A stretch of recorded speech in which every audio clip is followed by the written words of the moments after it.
Hi, everyone, and thanks for joining me.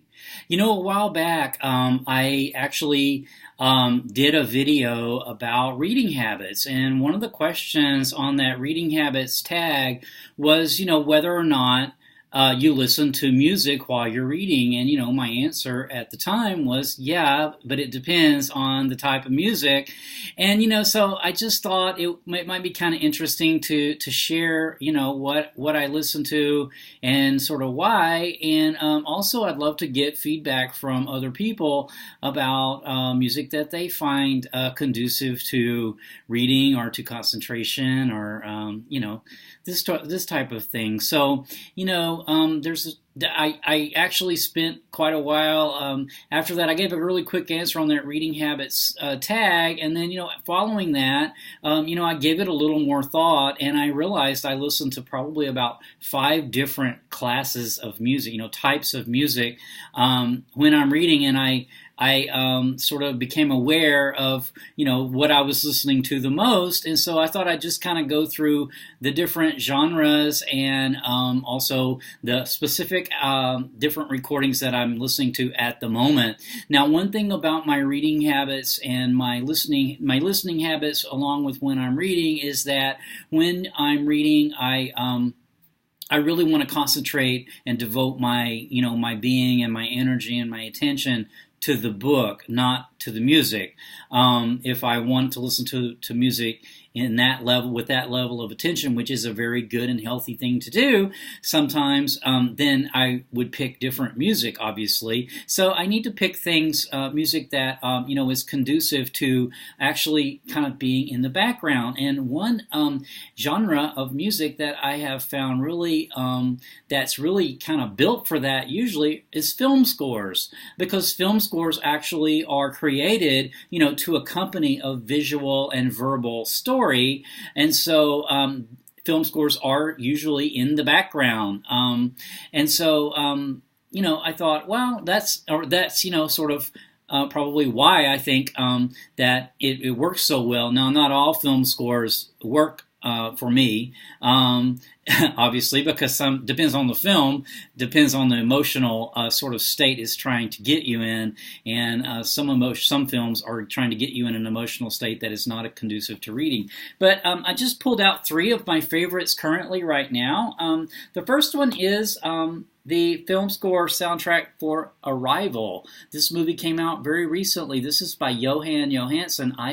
I find this soundtrack very soothing. It's a little different because we're dealing with an alien contact here, but it's got a real good vibe. And I've been listening to that kind of over and over. I discovered this a few weeks ago, and I seem to continue to go back to it fairly frequently.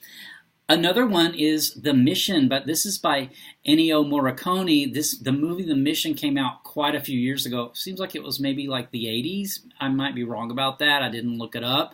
But The Mission, this film score kind of consistently ranks in the top film scores of all time. And this film score is extremely conducive for me to have in the background, that puts me in a state of mind to read. That one I go back to for a number of different reasons and different times in my life. I've gone back to this, and currently I'm sort of engaging with it again in reading. And then the other one I wanted to bring up that I've listening to recently fairly frequently is Blade Runner.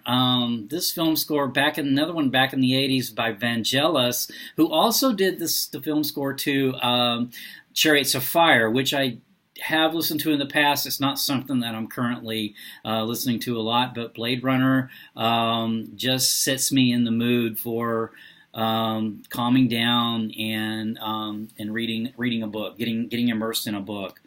And then the next genre really is that I wanted to speak about was ballet. Ballet is another one of these musical forms that actually the music is accompanying another activity. So the music is actually accompanying, the actual choreographed ballet, the movements, the story that's being told by movement. So it's also, the music's in the background sort of. So it's, to me, these ballets, some ballets, not all ballets, because again, it depends on the mood it's trying to set you in. But these three ballets by Tchaikovsky, I have been listening to now for several months and returning to over and over again when I'm reading. The first one is The Sleeping Beauty.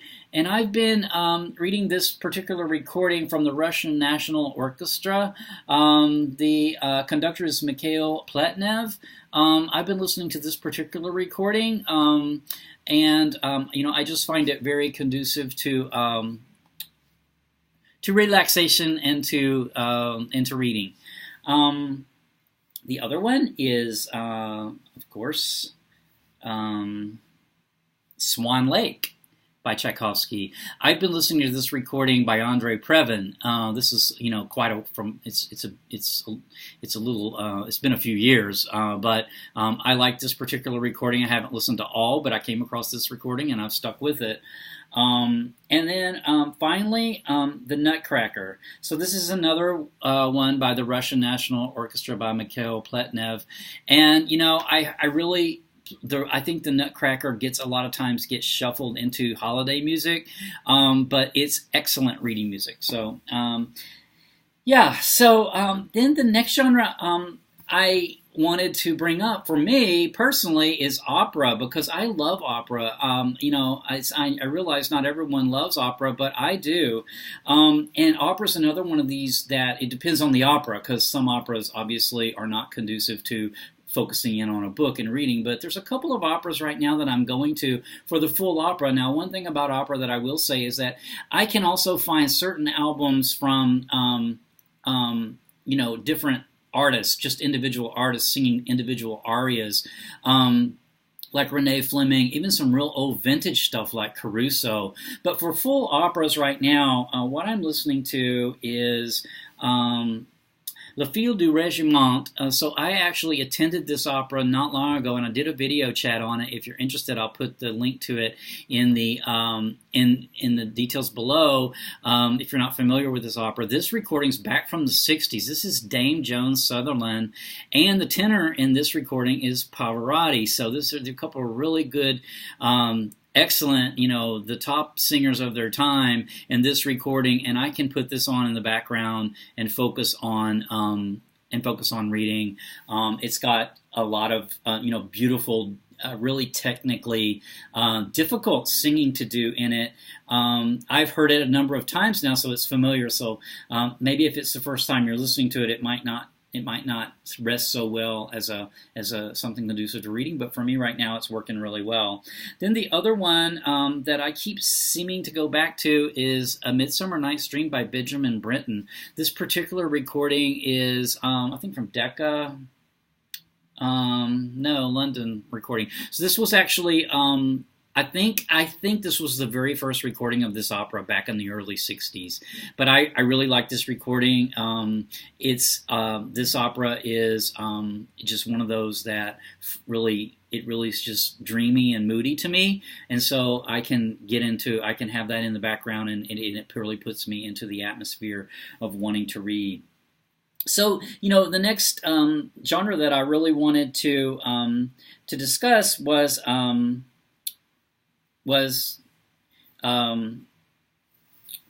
choral music. So choral music is another one. It's not designed necessarily to be going on in the background while another activity takes place, like opera, film scores, and ballets are. But certain opera, is very harmonious, and it's very conducive, I think, to this sort of dreamlike state that are sort of just a contemplative state, I guess, is a better word than dreamlike. Contemplative, where you're just in a contemplative mood, so you're engaging with the book in a contemplative manner. So right now, I love listening to the Esoterics. This is a choral group I believe they're from Seattle, Washington in the U.S. I just pulled this up as an example. They have a number of albums that I listen to. This particular one is called Silvana, and it's themed around, forests and trees and plants and flowers.